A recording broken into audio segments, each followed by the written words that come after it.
এই হিসাবে আব্বার জানাজা পড়েছিলাম। এখনো আপনাদের থেকে অনুমতি চাচ্ছি যে আমার মায়ের জানাজা পড়ানোর। মা হারালেন মানবতার ফেরিওয়ালা খ্যাত দেশের জনপ্রিয় মুখ ফিরোজ হাসান। মাকে হারানো বেদনা মহতে মানুষটিকে স্তব্ধ করে দিয়েছে। মাকে হারানোর সংবাদ নিশ্চিত করেছেন ফিরোজ নিজেই। নিরন্তন সেই বোবা কষ্ট নিয়ে ফেসবুকে তিনি লিখেছেন, মা আমার চির বিদায় নিয়ে চলে গেল। নিজের জীবদ্দশায় পৃথিবীতে সবচেয়ে কঠিন অধ্যায় মা হারানোর বেদনা। এই বেদনা ঠিক ভাষায় অনুবাদ করা যায় না, শব্দে আটকানো যায় না, মুখে বলাও যায় না কেমন ব্যথাতুর সেই কষ্ট। অগণিত মানুষের মুখে হাসি ফোটানো ফিরোজ হাসানও আজ সেই অভাগাদের একজন। গেল 22শে জুন মেয়ের বাড়ি যাওয়ার পথে সড়ক দুর্ঘটনার শিকার হন ফিরোজের মা।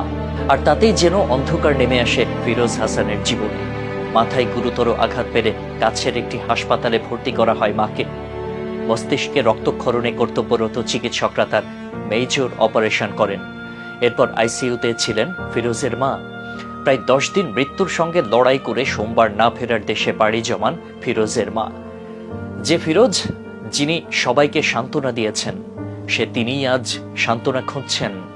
ফিরোজ হাসান, আপনার মায়ের জন্য আমাদের গর্ব হয়। তিনি আপনার মতো একজন সন্তান জন্ম দিয়েছেন। প্রসঙ্গত অসহায় মানুষকে সহায়তা করে দেশের মানুষের হৃদয় জয় করা এক নাম ফিরোজ। ফেসবুকে তার জনপ্রিয় পেজের নাম ফ্রি মোশন।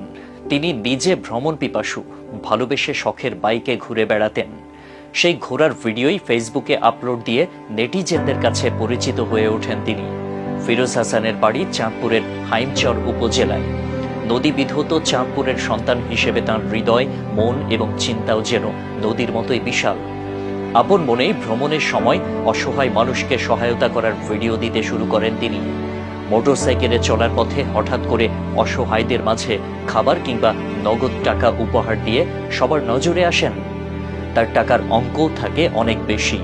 ফুল বিক্রেতা ছোট্ট শিশুরা দৌড়ে এলে 20 টাকা মূল্যের ফুল নিয়ে বিনিময়ে দেন 1000 টাকার নোট। আবার গরিব দুস্থদের কিনে দিচ্ছেন ব্যাগ ভর্তি বাজার, বস্ত্রহীনদের কিনে দিচ্ছেন জামা কাপড়। তরুণদের অনুপ্রেরণা যোগাতে ফিরোজের এই ভিন্ন ধরনের মানব সেবা নেটিজেনদের প্রশংসায় ভাসছে। এভাবে ভ্রমণে আসা যাওয়ার মাঝেই কোনো গরিব পথচারী, পথ শিশু চোখে পড়লে তাদের সাহায্য করতেন। ধীরে ধীরে মানবতার কল্যাণে নিজেকে বিলিয়ে দেন ফিরোজ হাসান। আত্মপ্রচার নয়, আত্মতৃপ্তিই যার মূল উদ্দেশ্য। তাই সাহায্যের সময় প্রায়ই দেখা যায় না তার চেহারা। রাস্তায় চলার পথে তার এই সহায়তার কাজে কখনো কারো থেকে টাকা নেন না তিনি। বলা চলে নীরবে নিভৃতেই তিনি কাজ করে যাচ্ছেন। আর এসব ভিডিও দেখে অনুপ্রাণিত হচ্ছে এদেশের হতাশাগ্রস্ত তরুণ প্রজন্ম। তার প্রতিটি ভিডিও লক্ষ লক্ষ মানুষ দেখছেন, শেয়ার করছেন। এই ফিরোজ হাসানই একবার বলেছিলেন, অনেকের হয়তো বাবা মা থাকে কিন্তু দেওয়ার মতো মন ও সামর্থ্য থাকে না। আবার অনেকের মন এবং সামর্থ্য দুটোই থাকে, তবে বাবা মা আর থাকে না। তাই যতদিন বাবা মা বেঁচে আছে ততদিন সামর্থ্য অনুযায়ী ওনাদের খুশি রাখার চেষ্টা করুন।